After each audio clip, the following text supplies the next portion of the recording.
우리는 계속해서 사도행전의 말씀으로 초대교회가 어떻게 시작이 되었는가에 대해서 오늘 말씀을 살펴보려고 합니다. 지난 시간까지 3번에 걸쳐서 베드로의 설교가 있었습니다.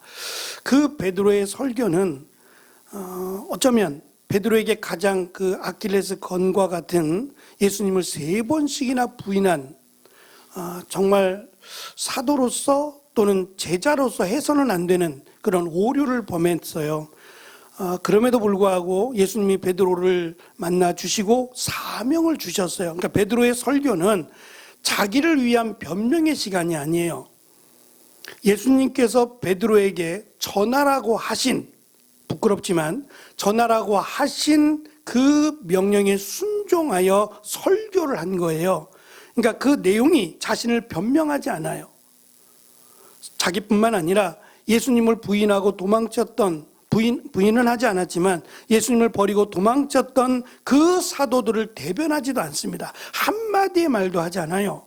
대신 성령이 임했고 그 성령이 우리에게뿐만 아니라 120명의 제자들 뿐만 아니라 여러분에게도 임할 것이다. 근데 그 성령은 동일하신 성령이다. 우리에게 임하신 성령은 특별하고 여러분들에게 임할 성령은 차원이 다른 그런 성령이 아니라 우리에게 임한 성령과 동일한 하나님의 성령이 여러분에게 회개하고 세례를 받는 여러분에게 임할 것이다 라는 것을 설교했습니다.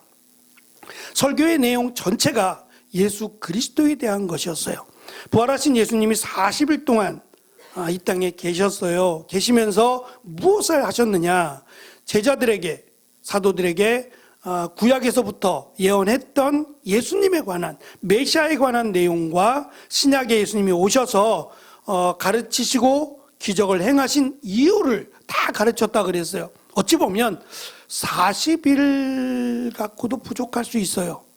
반대로 놓고 보면 그 40일이 어쩌면 제자들에게는 가장 예수님과 깊은 교제를 했던 시간처럼 저는 느껴져요. 3년의 시간이 아니라 3년의 시간은 어쩌면 제자들이 예수님께 떼를 쓰거나 자기들이 원하는 메시아가 되기를 그런 바라는 마음에서 예수님을 메시아로 믿지 못했어요. 예수님을 선생님 또는 예수님을 선지자, 크게 보면 선지자 정도로 생각했지 예수님을 하나님으로, 예수님을 메시아로 믿지 못해요. 믿었다면 도망치지도 않았을 것이고 예수님의 말씀을 흘려듣지 않았을 거예요.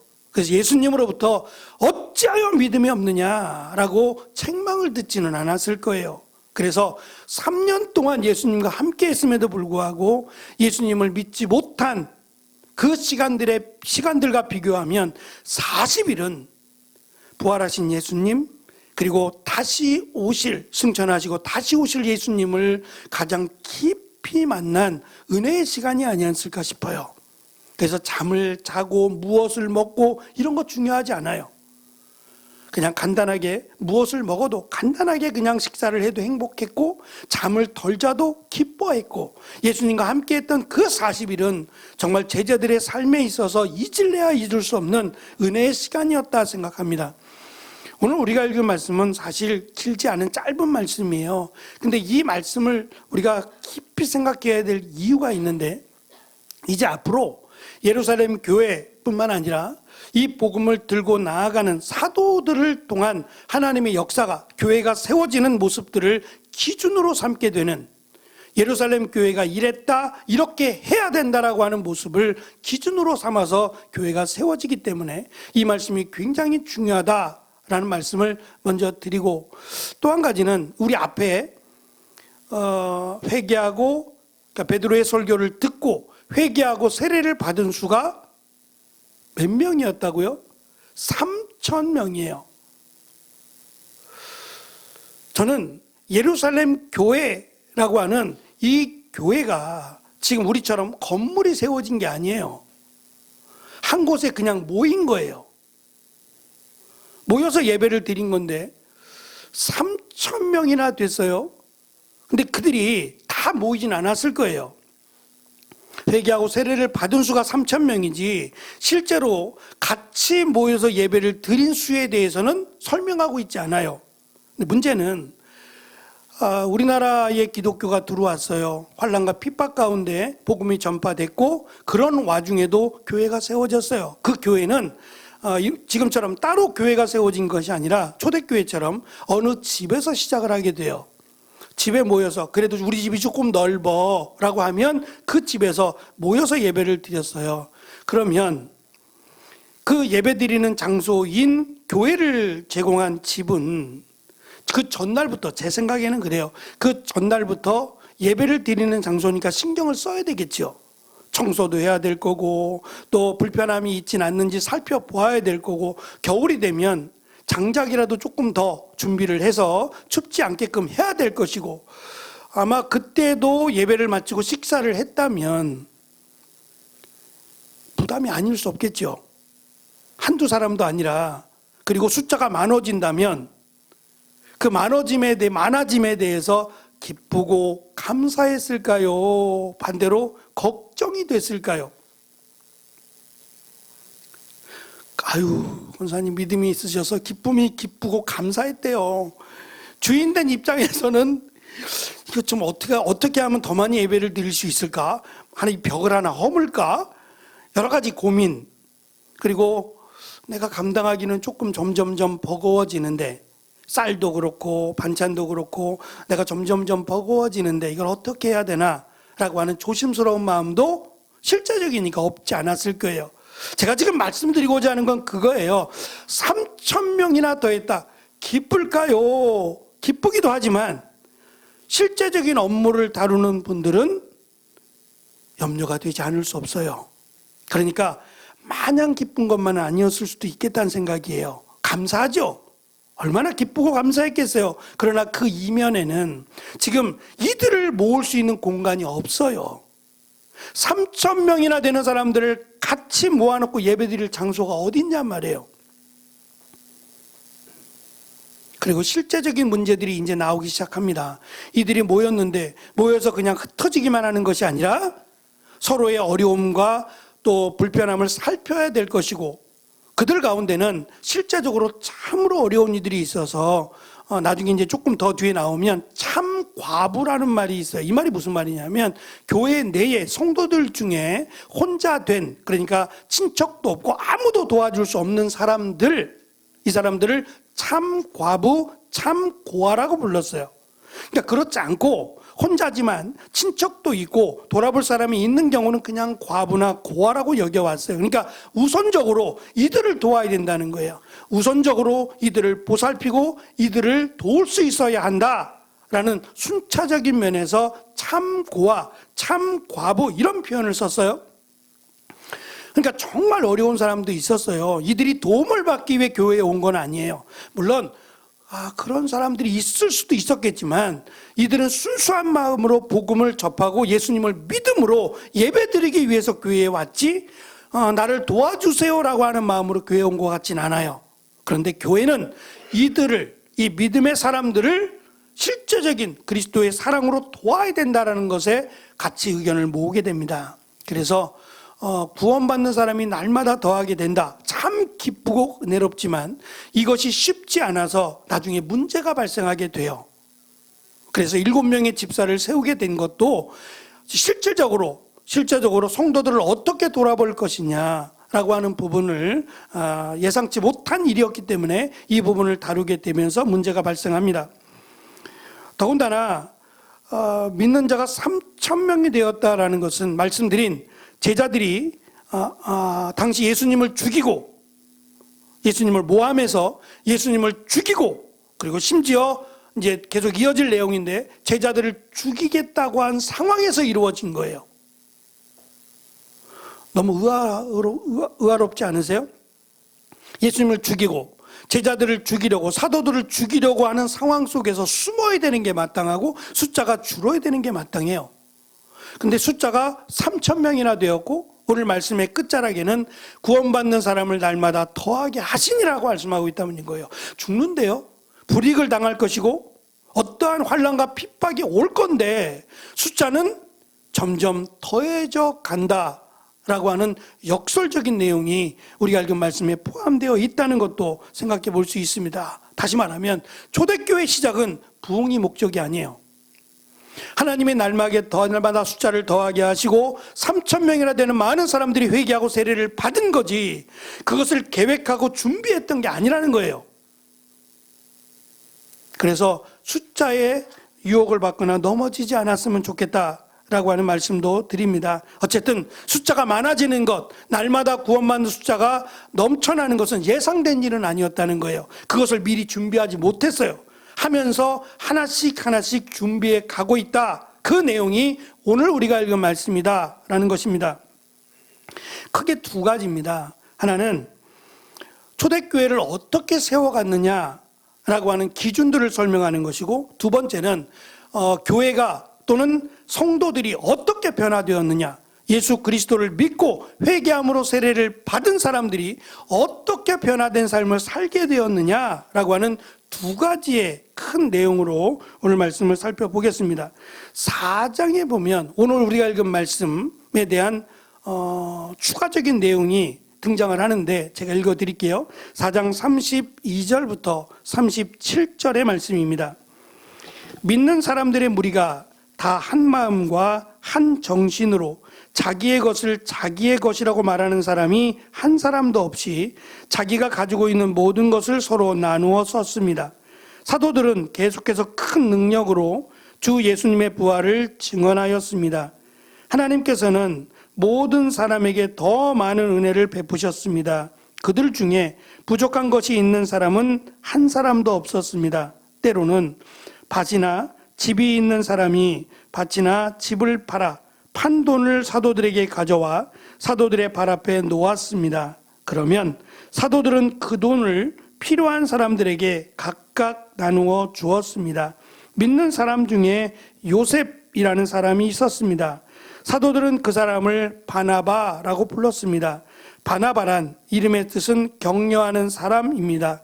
바나바는 키프로스에서 태어난 레위 지파 사람입니다. 요셉, 바나바가 자기의 밭을 팔아 그 돈을 사도의 발 앞에 갖다 놓았습니다.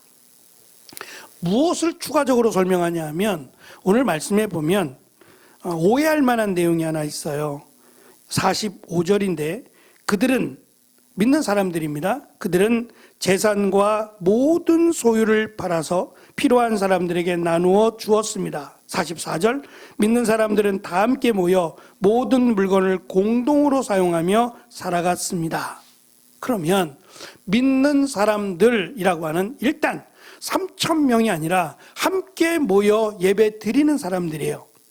우선적으로는 함께 모여 예루살렘 교회를 만들고 예루살렘 교회 성도들이 된 사람들을 의미합니다. 그 사람들이 다 자기가 가진 모든 소유를 다 내놓고 내 것, 내 소유로 된 것, 모든 걸 다 내놓고 그것을 공동으로 사용했느냐? 혹시 이렇게 생각하신 분이 있을 수 있겠어요. 그런데 그게 아니에요. 그렇지 않고 우리가 4장에서 읽어본 요셉 또는 바나바, 그가 레위 지파인데 레위 지파가 재산이 있다고? 집이 있고 소유가 있다고? 구약에 보면 그런 게 없는데? 라고 생각하실 수 있는데 이스라엘 백성들이 이제 솔로몬 이후로 포로로 잡혀가게 되잖아요. 땅을 빼앗기고 되면서 희년 제도가 사라져요. 그래서 그때부터는 레위 지파도 땅을 사게끔 했어요. 11조로 레위 지파를 주지 못하게 되니까 레위 지파도 다른 지파들처럼 이제는 마음껏 땅을 사고 사유 재산을 가질 수 있도록 허락이 됐어요. 이제 그래서 지금 요셉이라고 하는 사람이 키프로스 출신인데 그곳에서 이제 포로로 잡혀가서 살다가 그곳에서부터 재산을 갖게 되고 어느 정도 자신의 소유가 있게 되었는데 이 사람이 은혜를 받고 내가 가진 모든 것을 드리겠습니다 라고 하고 땅과 소유를 팔아서 사도들 앞에 두었다 이 얘기예요. 그러니까 모든 사람이 아니에요. 모든 사람이 팔아서 드린 게 아니라 그 중에 나는 내 것을 팔겠습니다. 전부가 되었는지는 알 수 없어요. 전부가 되었는지는 알 수 없지만 팔아서 이것을 드림으로 이것을 가지고 필요에 따라 힘들고 어려운 사람들에게 베풀어 주었다 이 얘기예요. 그러니까 모두가 다 한꺼번에 한시에 팔아서 드리고 이걸 가지고 공동생활을 했다, 그 얘기는 아닙니다. 필요에 따라 헌신하는 분들이 있었다는 얘기지 모든 사람이 그랬다는 건 아니다는 것 염두에 두시기 바랍니다. 중요한 것은 이제 초대교회가 어떻게 시작했느냐를 설명하면서 우리가 읽은 42절에는 네 가지가 등장을 해요. 첫째는 사도의 가르침, 두 번째 교제, 세 번째 빵을 찢는 일. 떡을 뗀다고 했는데 이걸 그냥 있는 그대로 설명하면 빵을 찢는 거예요. 설명을 드릴 거고, 네 번째는 기도입니다. 이 네 가지가 예루살렘 교회에 정착을 하게 돼요. 이 네 가지 중에서 특별히 축복의 통로, 하나님으로부터 받는 축복의 통로라고 하는 것이 세 개가 있는데, 하나는 말씀, 하나는 기도, 하나는 성례예요. 성찬과 세례. 이것을 하나님의 축복의 통로라고 하는데, 이 축복의 통로가 되는 세 가지가 다 들어있어요.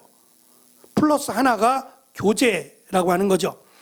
가장 먼저 사도의 가르침입니다. 말씀드린 지금 불과 몇 달 전만 해도 40일이니까 몇 달 전, 최소한 2달 이상, 2달 전만 해도 제자들은, 사도들은 다 도망친 상태였어요. 다 흩어졌고 자기들이 하던 직업으로 다 돌아갔어요. 그랬던 사도들, 그들이 부활하신 예수님을 만나고 돌아왔어요. 그들에 대해서, 제자들에 대해서, 사도들에 대해서 세세하게 알고 있지 않는 사람들, 다시 말하면 2달 전에 사도들을 보고 그리고 나서 2달 뒤에 사도들을 대한 사람들은 사도들이 완전히 변해버렸어요. 전에는 내가 이만큼 바쳤으니까 예수님 왕이 되시면 이만큼 나에게 주실 거죠? 예수님 왕이 되면 나는 이쪽에, 나는 저쪽에 자리 하나 주시죠? 라고 하는 탐욕에 쩔어있던 제자들이에요. 근데 이제는 자신의 생명을 바치고 있어요. 죽어도 산다는 믿음이 있었고, 베드로의 고백만이 아니라 다른 사도들도 동일한 고백을 하고 있었어요. 그래서 그 믿음 때문에 예수님께서 말씀하신 야고보와 요한, 예수님의 사촌이라 그랬어요. 그 야고보와 요한이 목배임을 당해서 죽고, 야고보가 목배임 당해서 죽고 요한은 밤모섬으로 유배를 가게 되는 일이 벌어지는 거예요. 만약에 도망쳤다면 죽지 않아도 되고, 예수님 부인했으면 유배당하지 않아도 돼요. 끝까지 믿음을 지켰기 때문에 목배임 당해 죽고 유배당하는 일이 벌어졌어요. 후회하지 않았을 거예요. 이러한 놀라운 모습으로 사도들이 변화가 됐습니다. 이제 그것이 드러나게 됐고, 더군다나 3,000명이나 되는 사람들이에요. 아마 글쎄 한국 사람하고 이때 당시에 사람들하고는 다를 수 있겠지만, 이 많은 사람들이 한 마음이 되었다, 한 마음으로 사도들의 가르침을 따랐다, 이건 결코 우연이라고 볼 수 없어요. 그만큼 믿고 신뢰했다는 겁니다. 사도들의 가르침이 곧 하나님의 말씀, 예수님의 가르침이라고 믿었어요. 그러니까 이것이 시작이 되어서 교회가 세워지고, 이것으로 말미암아 날마다 숫자가, 구원받는 사람들이 늘어났다 하는 것이 우연이 아님을, 반드시 그렇게 된다라고 하는 것을 우리에게 가르쳐 주고 있어요. 그래서 가장 중요한 것이 사도들의 가르침을 저들이 믿었다. 우리가 앞에서 본 것처럼 술 취했다 그랬잖아요. 어떤 이들은 저들이 낮술을 먹었다, 아침 9시인데 술 먹고 횡설수설한다, 다른 언어들을 하고 있는데 그렇게 생각했던 사람들인데, 그들이 여기 들어와 있는지는 모르겠지만 어쨌든 3,000명 또는 그 이하일지 모르지만 수많은 사람들이 모여 사도들의 가르침을 따랐다라고 하는 것은 놀라운 일이 아닐 수 없습니다. 두 번째, 교제라고 하는 건데, 이 교제가 그냥 성도들이 만나서 한 주간의 삶을 나누고 살았던 은혜들을 나누는 이런 교제를 의미하지 않고, 누가는 이 교제라고 하는 단어 앞에다가 관사를 하나 붙였어요. 그 교제라고 하는 거예요. 우리는 교제라 그러면 만남이라고 자꾸 생각하는데, 이 교제가 여러 가지 뜻이 있어요. 근데 그 교제라고 하는 게 뭘 의미하냐 하면, 앞에서 성령의 교제를 제자들이 있었어요. 그러니까 성령 하나님과 제자들이 만나고 성령 하나님의 교통하심이 제자들에게 있었어요. 그 대표적인 예가 뭐냐면 예수님께서 말씀하신 내가 가면 너에게 성령을 보낼 텐데 그 성령이 내가 너에게 가르치고 행한 것을 기억나게 하시리라 그랬죠. 그 믿음의 교제가 사도들에게 있었는데 동일하게 이 가르침을 받는 사람들에게 성령의 교제가 임하기 시작했어요. 성령의 교통하심이 임하기 시작했고 그들이 예수님의 말씀을 더욱 믿고 예수님께서 행하신 능력을 신뢰하기 시작했다는 말이에요. 그래서 믿음이 더욱 자라게 되었다라고 하는 성령과 동일하신 성령과의 교제가 이루어졌다라고 하는 의미입니다. 세 번째는 빵을 찢는다 그랬어요. 우리는 떡인데 성경에는 떡이잖아요. 우리식으로 표현한 거예요. 그들은 떡 먹지 않거든요. 빵이죠. 빵을 떼어라고 설명하지만 조금 더 그냥 있는 그대로 설명하면 찢는 거예요. 왜 찢느냐? 빵이 커요. 빵이 크다고요.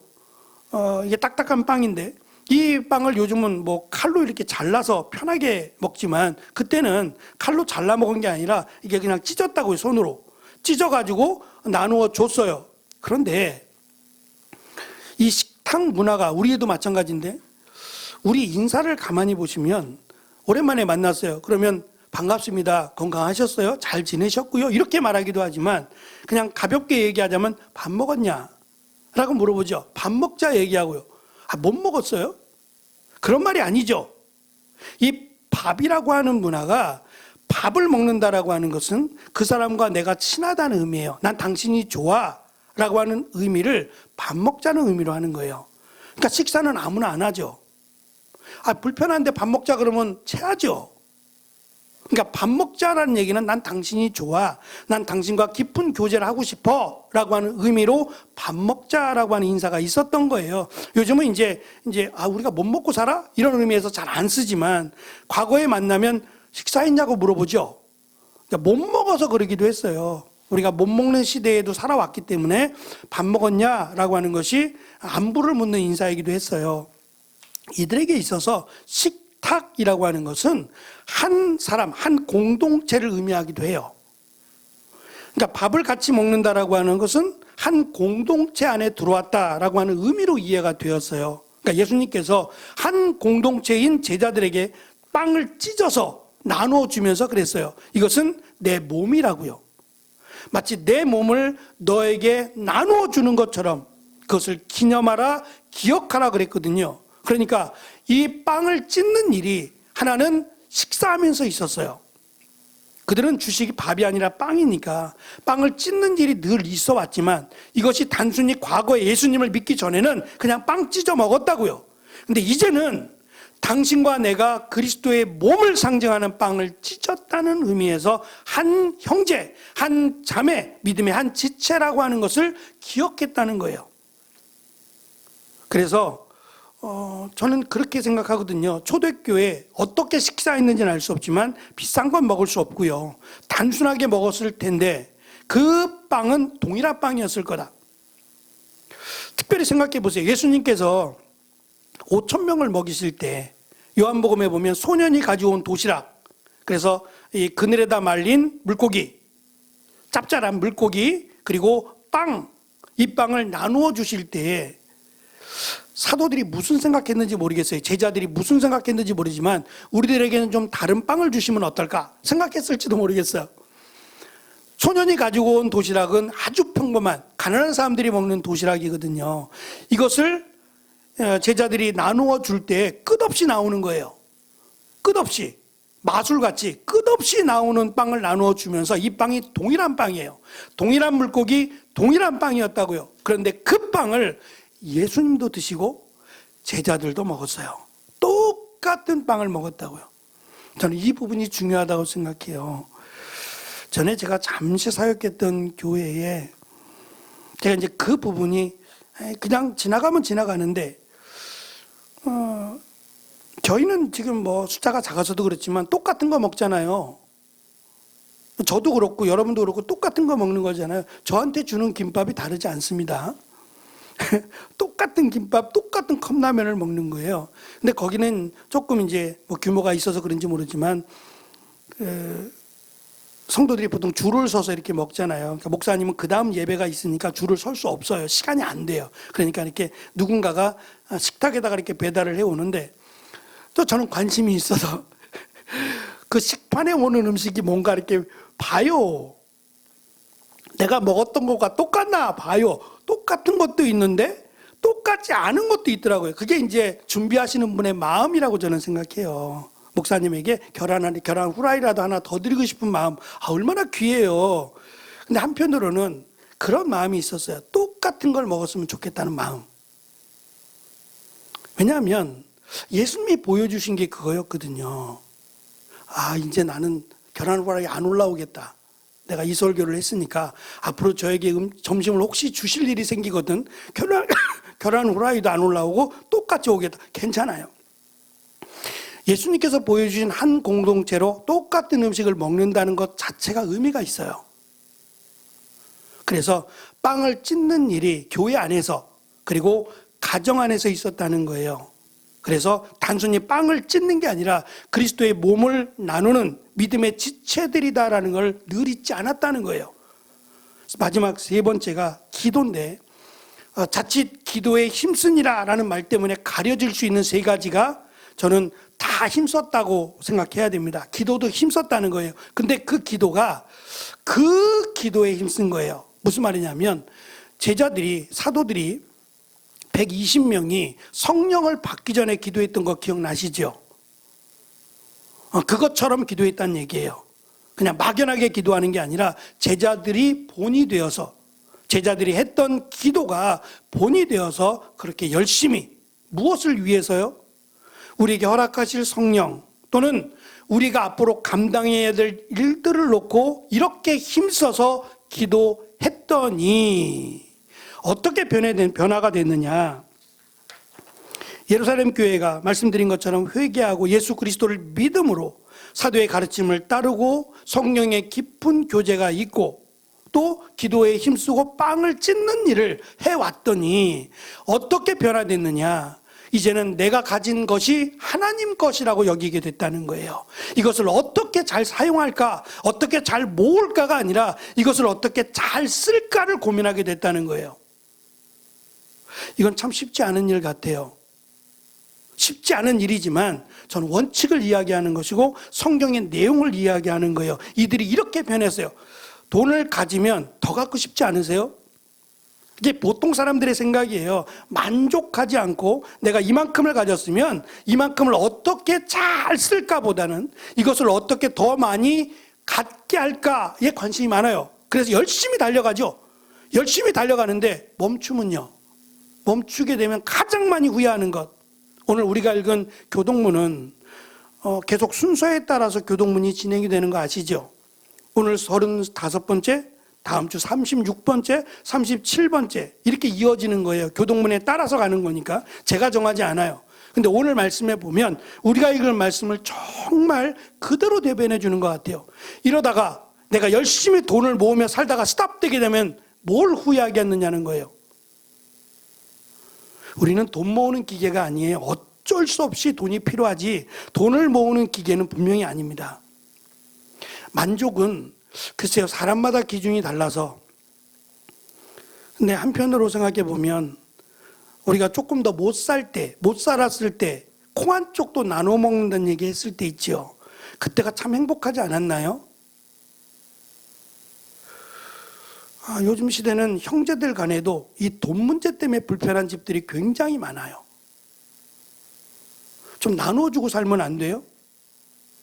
근데 이게 어려운가 봐요. 형제들도 돈 문제만큼 민감하지 않아요. 그래서 가급적이면 같은 가족들도 돈 얘기는 잘 안 하고 싶어요. 아니 여유가 있는 사람이 여유가 없는 사람 주면 안 돼요? 형제인데? 가족인데? 근데 이게 말처럼 쉽지 않은 시대가 되었다라는 생각을 해요. 서로 불편해요. 돈 얘기하면. 그런데 예수님을 믿고 이제 그리스도인이 되면서 첫 번째 바뀐 개념이 돈에 대한, 물질에 대한 개념이에요. 내 것이 아니라 하나님 거라는 생각을 갖게 되고 내가 이만큼을 드릴 수 있다고 생각되면 드리는데 기뻐하는 것. 그냥 당장 먹고 살기도 힘들어요. 근데 뭘 드려요? 지금 그것을 얘기하자는 게 아니에요. 그래서 모두가 다 바쳤다는 얘기 아니라 그랬지요. 여유가 있는 사람, 스스로 생각하기에 나는 이만큼은 드릴 수 있어 라고 생각하면, 또는 나는 전부를 드리고 싶어 라고 하면 드렸다는 얘기예요. 그러니까 이렇게 해야 된다고 말하는 건 아니에요. 사람마다 달라요. 다른데 이런 변화가 생기기 시작했어요. 그리고 이것을 교회를 짓는 데 쓴 것이 아니라 이것을 성도들 안에 정말 힘들고 어려운 사람들을 위해서 사용하기 시작했어요. 그랬더니 날마다 숫자가 더하게 되었더라. 그럼 뭐가 더 필요해요, 이제? 숫자가 더하면 숫자만 더해지는 게 아니라 도와야 될 사람들도 더 많이 필요하게 돼요. 그러면 고를까요? 가난한 사람들은 우리 들어오지 마. 더 이상 줄 수 없어. 가난한 사람들 들어오지 말고 이제 여유 있는 사람만 들어와. 그래야 될까요? 아니죠. 도와야 될 사람들이 들어와도 기쁨으로. 제일 중요한 것은 그가 그리스도인이 되는 게 중요해요. 그리고 교회는 힘껏 이들을 돕는 일에 전념을 해야 돼요. 근데 여기서 한 가지, 사도들이 사실은 이 일을 감당하지 않았어요. 사도들은 복음을 전하고 가르치는 일에 전념했어요. 그러다 보니 팔이 안으로 굽죠. 손이 안으로 굽는다고 같은 유대인 도와야 될 과부라든지 고아라든지 또 병든 사람이라든지 이런 사람들을 먼저 구제하고, 그리고 이제 타지에서 온 외국인들이요, 예수 그리스도를 믿은 외국인들에 대해서는 남으면 주고 남지 않으면 어쩔 수 없지라고 하는 그러한 마음이 생겨버렸어요. 그러니까 같은 믿음의 공동체지만 우리가 앞에서 외국에 살다가 흩어져 있던 유대인들인데, 외국에 살다가 이제 나이가 들어서 내 마지막을 여기서 보낼 거야 라고 하며 돌아온 많은 사람들이 있었다 그랬잖아요. 그 사람들은 아무래도 유대인이긴 하지만 외국에서 살았던 시간들이 있으니까 약간 소외됨이 있었어요. 그들이 이야기합니다. 이건 아니지 않아? 우리 같은 믿음의 공동체고 같이 빵을 찢고 같이 예수님을 믿는 사람들인데 너는 이쪽으로 와, 너는 좀 이쪽으로 가고, 이렇게 나누면 되지 이렇게 나누는 것은 안 되지 않느냐라고 말을 하게 되고, 사도들도 그 말을 전폭적으로 지지하면서 7명의 이것을 따로 감당할 돈의 문제입니다. 돈이 들어가야 되는 것이고 이 돈을 사용하는 곳이어야 돼요. 그래서 이것을 뽑는데 계산 잘하고, 숫자에 강하고, 이런 그 지식이 높고 이런 사람들을 뽑지 않아요. 세상적으로는 이게 맞는데 그게 아니라 성령이 충만한 사람이 먼저 기준이 되어서 이것을 어떻게 은혜롭게 쓰느냐, 하나님이 보실 때에 라고 하는 기준으로 쓸 사람 7을 정하게 돼요. 그래서 구원받는 사람을 날마다 더하게 하셨다라고 하는 것도 중요하지만 그 전에 세워지는 과정이 하나님의 말씀이 가르쳐지고 성령의 교제가, 그리고 빵을 찢는 그리스도의 하나된 공동체가, 그리고 기도에 힘쓰는 교회가 되었을 때에 하나님의 역사하심이, 그래서 사람들로부터 칭찬을 받고 날마다 하나님의 은혜를 더하셔서 기적과 능력이 일어나더라 라고 하는 이 초대교회의 모습이 우리 교회의 모습이 되고 세워져 갈 교회의 모범이 되어야 된다라고 하는 면에서 오늘 말씀이 중요한 것 같아요. 다 중요하지만 무엇보다 교회의 생명은 거룩함에 있고 말씀에 있습니다. 하나님의 말씀에 비추어 부끄럽지 않는 제가 되어야 될 것이고 우리 성도들이 되어야 될 것이고, 특별히 하나님이 세우신 교회입니다. 하나님의 교회고 하나님이 주인 되신 교회입니다. 하나님의 말씀에 따라 하나 된 그 교회가 하나님이 칭찬하실 만한 교회임이 분명합니다. 우리 교회가 그런 교회들을 향해서 끝까지 나아가고 또 하나님의 은혜와 축복을 초대교회가 받았던 것처럼 우리 교회가 풍성하게, 우리 성도들이 풍성하게 받는 귀한 은혜가 있기를 간절히 축원합니다. 기도하겠습니다.